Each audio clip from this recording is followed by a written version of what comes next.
جب ہم لا الہ الا اللہ محمد رسول اللہ پڑھ لیتے ہیں تو ہم شرک سے نجات پا لیتے ہیں، اور یہ کلمہ ہمیں بوسیلہ مصطفیٰ عطا ہوا۔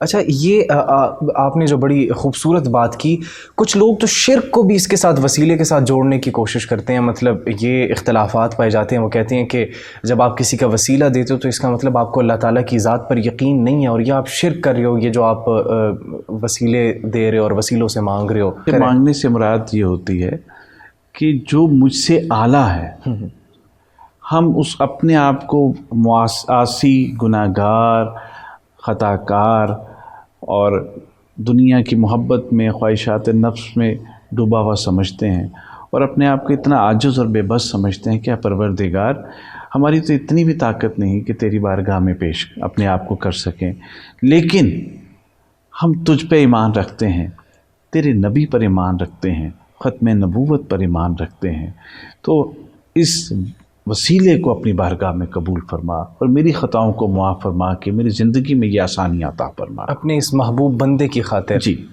کیونکہ میرے میں کوئی اہلیت نہیں ہے، میرے میں کوئی وصف نہیں ہے، میرے میں کوئی ایسی خوبی نہیں ہے کہ میں یہ دعویٰ کروں کہ میں نے یہ کیا اور تو مجھے دینے پر مجبور ہے، نعوذ باللہ من ذالک۔ تو اس وقت انسان چونکہ اپنی خواہشات کا اسیر ہے تو وہ کہتا ہے میرے میں تو یہ خامیاں موجود ہیں، لیکن تجھے جس سے محبت ہے وہ میرا شفیع ہے۔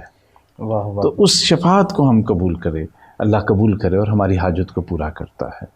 ایسا نہیں ہے کہ ہم جو شفاعت کرنے والے ہیں انہیں خدا جانتے ہیں، حاجت روا اللہ ہی کی ذات ہے، بے شک، مگر یہ میری بندگی ہے، یہ میری عاجزی ہے، میری بے بسی ہے، میری ایک توبہ ہے جو مجھے جب وسیلہ لیتا ہوں رسول اللہ صلی اللہ علیہ وآلہ وسلم کا، اپنے ایمان کا، ان پر ایمان لانے کا، اور توبہ کرتا ہوں اپنے گناہوں پر، تو میرا اللہ اس نسبت کا مان رکھتا ہے اور میری لاج رکھتا ہے اور قبول کرتا ہے۔ یہ تو بڑا عام سا، علماء کرام بہت فصاحت اور بلاغت سے اس کو بیان کرتے ہیں، تو میرا خیال ہے کسی کو اس کو سمجھنے میں کوئی مسئلہ نہیں ہونا چاہیے۔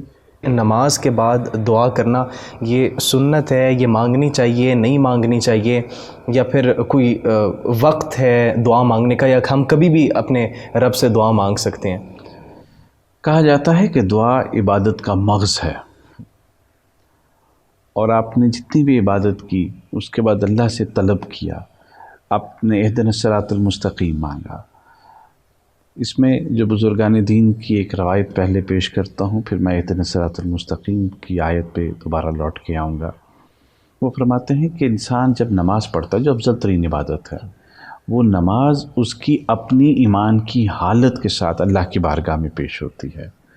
وہ جو نماز پڑھتا ہے وہ دراصل اس کی اپنی قلبی حالت ہے، اس کا جتنا رجوع ہے اللہ کی طرف، جتنا اس کا عقیدہ ہے، جتنا اس کا ایمان ہے، جتنی اس کی یکسوئی ہے، جتنی اس کی بندگی ہے، اس کے ساتھ اس کی بارگاہ میں پیش ہوتا ہے۔ میرے جیسا عام آدمی جس کی عبادت بھی ناقص ہے، جس کا رجوع بھی ناقص ہے، جس کے نوافل کیا فرض بھی ناقص ہیں، جب سب حکم کی تعمیل کر لیتا ہے تو اپنے اللہ کے آگے ہاتھ اٹھاتا ہے، اے پروردگار عالم، میں نے تیرے نبی کی سنت کے مطابق یہ ادا کی، لیکن تیری بندگی کا، تیرے ذکر کا، تیری نماز کا، تیری عبادت کا حق ادا نہ کر سکا، تو مجھے معاف کر لے اور قبول فرما لے۔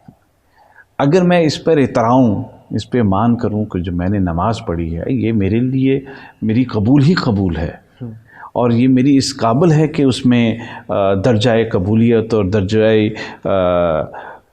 اللہ کی بارگاہ میں کوئی مقام رکھتی ہے، تو یہ ایک قسم کا تکبر ہے۔ لیکن اس نماز کے بعد جب میں اللہ کی بارگاہ میں ہاتھ اٹھا کے کہتا ہوں کہ مجھ خطا کار سے حق ادا نہ ہوا، تو یہی تو بندگی ہے۔ واہ، میں نے کر کے بھی اقرار کیا کہ نہ کر سکا، اس لیے کہ حقیقت یہی ہے کہ کوئی شخص اللہ کی عبادت کا حق ادا نہیں کر سکتا۔ نماز اور یقیناً عبادت بھی ہے، دعا بھی ہے، لیکن اس عبادت کا بھی حق ہم استغفار کے ساتھ ہی ادا کرتے ہیں۔ واہ، سبحان اللہ، سبحان اللہ۔ دعا کی بات کی بڑے خوبصورت انداز سے آپ نے سکھایا۔ دعا کے آداب بھی کچھ ہوں گے؟ کس طریقے سے اپنے رب کے حضور دعا کرنی چاہیے، یا پھر دعائیہ کلمات کیا ہونے چاہیے، وہ بہترین دعا کیا ہونی چاہیے؟ ہمیں اپنے لیے مانگنا چاہیے، ہمیں اپنے والدین کے لیے مانگنا چاہیے، ہمیں دوسرے لوگوں کے لیے مانگنا چاہیے، ہمیں کس طریقے سے مانگنا چاہیے اپنے رب سے؟ آپ نے جتنے کہے ان سب طریقوں سے مانگنا چاہیے۔ دوسروں کے لیے بھی مانگنا چاہیے، ماں باپ کے لیے بھی مانگنا چاہیے، امت محمدیہ کے لیے مانگنا چاہیے، اللہ کی جمیع مخلوق کی خیر مانگنی چاہیے، اپنے لیے بھی مانگنا چاہیے۔ یہ تو اصول ہے۔ ہاں، جو قاعدہ ہے، کہا جاتا ہے کہ پہلے اللہ کی ثنا کی جائے دعا کے وقت، نبی پہ درود بھیجا جائے اور اپنے گناہ سے معافی مانگی جائے، استغفار کی جائے اور توبہ کی جائے اور اقرار کیا جائے اور عہد کیا جائے کہ میں توبہ کرتا ہوں، رجوع کرتا ہوں تیری طرف، اپنے خطاؤں سے لوٹ کے آتا ہوں تیری طرف، تو مجھے قبول فرما اور میری ان حاجات کو بھی قبول فرما۔ اس کی کوئی بھی لمحہ ہو، کوئی بھی ساعتیں ہوں خیر کی، برکت کی، ان ساعتوں میں اگر مانگیں، ہمیں یقین ہے اللہ رب العزت ہماری دعاؤں کو قبول کرتا ہے۔ یہ بھی کہا جاتا ہے کہ وہ دعا عرش اور فرش کے درمیان ہی رہتی ہے انسان کی، کہ جس سے پہلے درود شریف نہ پڑھا جائے اور جس کے بعد درود شریف نہ پڑھا جائے۔ یقیناً اس کی جو وجہ ہے میرے نزدیک یہ ہے کہ سب کچھ میرا قبول ہو نہ ہو، میری عبادت قبول ہو نہ ہو، لیکن نبی پر درود پڑھنا ایک ایسا فعل ہے جسے اللہ نے قبول کر رکھا ہے۔ واہ سبحان اللہ۔ تو وہ تو اللہ کی بارگاہ میں اور آقا کی بارگاہ میں جانا ہی جانا ہے، پہنچنا ہی پہنچنا ہے۔ میں ناقص طریقے سے کروں کہ میں کامل طریقے سے اپنے نبی پر درود پڑھتا ہوں تو اللہ رب العزت اسے قبول کرتا ہے اور وہ اپنے محبوب اور ہمارے آقا صلی اللہ علیہ وآلہ وسلم کی بارگاہ میں پیش کیا جاتا ہے۔ جب بندہ اپنے نبی کی بارگاہ میں درود پڑھ کے اپنی دعا اللہ کی بارگاہ میں پیش کرتا ہے اور پھر درود پڑھتا ہے تو یوں سمجھ لیجئے کہ جو ان بٹوین ہے وہ بھی قبول ہو جاتا ہے۔ اور صرف اسی روایت کو لیا جائے، درود پڑھ کے اللہ سے دعا کرنا، تو یہ وسیلہ ہی تو ہے۔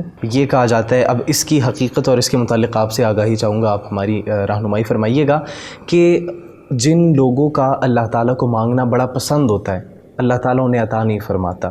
یہ کہا جاتا ہے، یہ بت ایک بنی ہوئی ہے کہ اللہ تعالیٰ چاہتا ہے کہ وہ جو اس کا بندہ ہے وہ اس سے مانگے مانگے مانگے، مزید مانگے، کیونکہ اللہ تعالیٰ کو اس کا جو مانگنا ہے وہ بڑا پسند آ رہا ہوتا ہے۔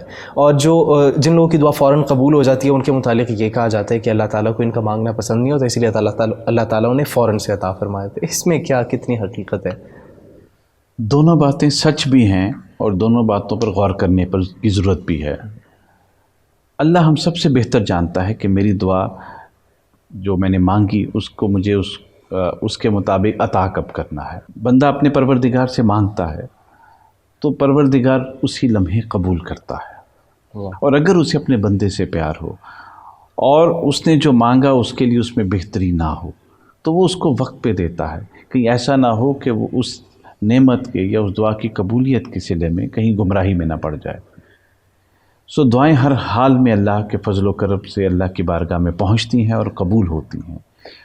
یہ سوچنا کہ اللہ میری دعا قبول نہیں کر رہا اور سن نہیں رہا، اس بات پہ یا اس سوچ کی وجہ سے دعائیں نہ مانگنا، یہ کفران نعمت میں سے ہے۔ اپنی دعاؤں کو جاری رکھیے، یہ وہ خزانہ ہے کہ قیامت والے دن بھی جس کا اجر ملے گا اور اس جہاں میں بھی یقیناً وہ ہماری دعاؤں کو قبول فرمائے گا، اور وہ بہتر جانتا ہے کہ کس وقت ہمیں کیا چیز عطا کرنی ہے۔ رسول اللہ صلی اللہ علیہ وآلہ وسلم نے فرمایا کہ ہماری بہت سی وہ دعائیں قبول نہیں ہوئی اس جہاں میں، ہماری تمناؤں کے مطابق ہمیں نہیں ملا، وہ اتنی عزت اور عظمت کے ساتھ ہمیں قیامت والے دن اس کا صلہ دیا جائے گا کہ بندہ کہے گا کہ کاش اس جہاں میں میری کوئی دعا قبول نہ ہوتی۔ تو یہ تو ایک بہت بڑا ثمر ہے، لیکن اس میں جو احتیاط ہم نے کرنی ہے کہ ہم نے دعا مانگنے کا سلسلہ جاری رکھنا ہے۔ اس میں جو طریقے ہیں، قرآن مجید کی تلاوت کر کے مانگا جائے، ذکر و اذکار کر کے مانگا جائے، تسبیحات کر کے مانگا جائے، صدقات کر کے مانگا جائے، نوافل کے ساتھ مانگا جائے، تہجد کے نوافل میں مانگا جائے، تہجد کے وقت میں مانگا جائے، جو مسنون طریقے ہیں، جو ساعتیں، جو وقت جو مقرر ہیں بزرگان دین نے احادیث سے اور قرآن مجید سے اخذ کر کے امت کو بتائے ہیں، ہم اس کے مطابق مانگا جائے۔ بہت سارے اس وقت وظائف بتائے جاتے ہیں کہ اس طریقے سے مانگا جائے تو خدا عطا کرتا ہے، وہ تو عطا کرنے والی ذات ہے بے شک، لیکن ہمیں کسی قسم کا وہم اپنے دل میں نہیں لانا چاہیے، کیونکہ جو مالک ہے، خالق ہے، وہ ہمارے معاملات کو ہم سے بہتر جانتا ہے۔ یقیناً وہ فضل کرتا ہے، یقیناً وہ عطا کرتا ہے۔